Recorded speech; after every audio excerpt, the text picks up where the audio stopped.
Naka-standby ang may 9,000 personnel ng Philippine National Police para tumulong sa pagsasagawa ng kauna-unahang parliamentary elections sa Bangsamoro Autonomous Region in Muslim Mindanao sa ika-14 ng Setyembre. Ayon kay COMELEC Chairperson George Garcia, sasailalim sa pagsasanay at bibigyan ng Election Officer Certification ang mga pulis upang magsilbing kapalit sakaling may mga gurong hindi makapaglingkod sa araw ng halalan. Layunin ng aktibidad na matiyak ang maayos at tuloy-tuloy na operasyon ng halalan, lalo na sa mga lugar na posibleng magkaroon ng kakulangan sa electoral personnel.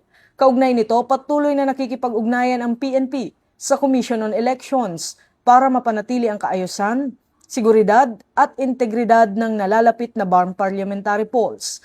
Ang unang BARM parliamentary elections ay itinakda sa ika-14 ng Setyembre alinsunod sa Republic Act No. 12317 na nilagdaan ni Pangulong Ferdinand Bongbong Marcos Jr.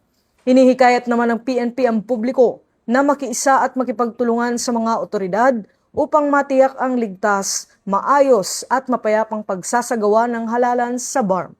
Bagong PNP para sa bagong Pilipinas, serbisyong mabilis, tapat at nararamdaman. Mula rito sa PNP National Headquarters, ako ang inyong PNN correspondent, Patrolman Don Brosas, alagad ng batas, tagataguyod ng Balitang Pulis.